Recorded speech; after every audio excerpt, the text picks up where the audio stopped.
ఒక్క చిన్న పల్లెలో రోజంతా తల్లిదండ్రులు పనిలో బిజీగా ఉండటం వల్ల తరచూ ఒంటరిగా అనిపించే బాలుడు జశ్వంత్ ఉండేవాడు.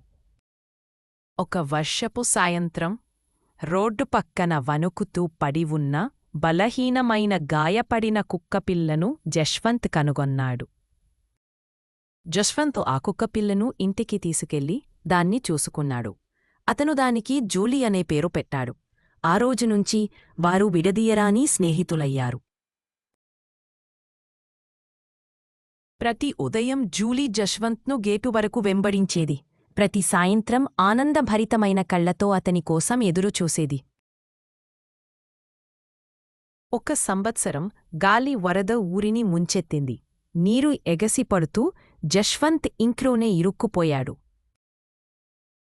అత్యంత చీకటి క్షణంలో జూలీ జశ్వంత్ను పై అంతస్తుకు లాకెళ్ళి తుఫాను ముగిసేంతవరకు అతనితోనే ఉండిపోయింది. మరుసటి ఉదయం గ్రామస్థులు వారిద్దరినీ రక్షించారు. జూలీ తన ప్రాణం కాపాడిందని జశ్వంత్ గ్రహించాడు. జూల్ను కౌగిలించుకుంటూ జశ్వంత్ మెల్లగా చెప్పాడు, "నువ్వు నా రక్షక దేవుడు."